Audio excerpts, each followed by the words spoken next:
Hello WhatsApp guys, আসসালামু আলাইকুম। আপনারা সবাই কেমন আছেন? আশা করি আপনারা সবাই ভালো আছেন। আমরাও অনেক ভালো আছি।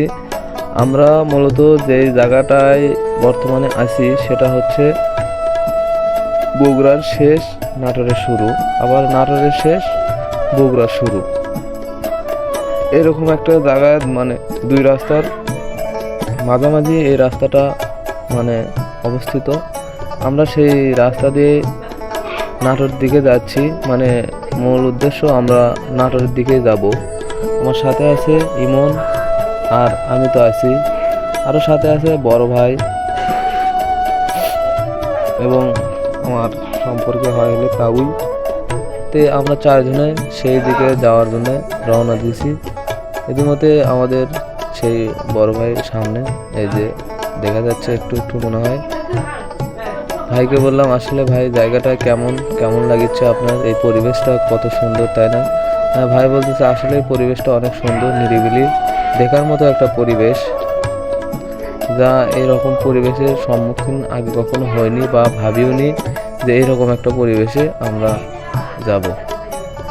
মূলত যাওয়ার মূল উদ্দেশ্য আমাদের ওই বড় ভাইয়ের শ্বশুর বাড়ি, ওই উপলক্ষে ওইদিকে একটু একটু যে কোনো ঝামেলার কারণে আমরা ওইদিকে যাচ্ছি।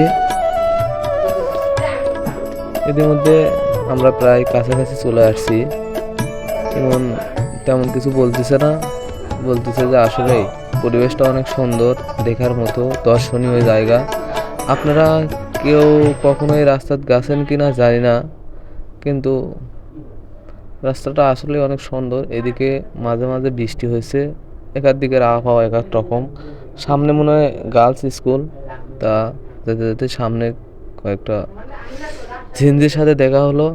গাছ পাগলি না করলে না, আসলেই সুন্দর আসছিল। কিছু করার নাই, কারণ আমরা এক এলাকায়, তারা এক এলাকার, কিছু করলেই সমস্যা। এখন স্কুলটা দেখলাম, দেখে ভালোই লাগলো। আবার সামনের দিকে যাচ্ছি যাচ্ছি, রাস্তা তো শেষ হয় না। সামনে যে আরও ঝিঞ্জির সাথে দেখা, এগুলো হয়তো মাদেশার, ওগুলো ছিল গার্লস স্কুলের, এগুলো মাদেশার ঝিঞ্জি। সামনে যে তিন রাস্তার মোড়, তা আমরা সবসময় যাচ্ছি খালি বাঁ দিকেই যাচ্ছি আর যাচ্ছি, রাস্তা ফুরোচ্ছে না। কিন্তু আর রাস্তাগুলো তো দেখতেছেন, পরিবেশগুলো আসলে অনেক সুন্দর, বলার মতো না। ইতিমধ্যে আমরা সেই জায়গাতে চলে আসলাম, মানে আপনার এটা হলে বিশালপুর ইউনিয়ন, যেখানে একটু আমাদের কাজ ছিল। সেই কাজগুলো বড় ভাই করে শেষ করলো, শেষ করে আবার রওনা দিলাম। রওনা দিয়ে আসতে আমাদের মোটর সাইকেলটি নষ্ট হয়েছে। তারপরে যা হলো, এমন একটা বাস দেখলাম যে বাসটার মনে করেন সারা গাড়ি শুধু কাটা কাটা। এই বাসটা আগে কখনো দেখি নাই। এরই মধ্যে ইমন করছে যে গাড়ি তো নষ্ট হলো, আর কি করার, কাওয়াসাকি নিনজা S2। ইমনের তো খুব কষ্ট হচ্ছে।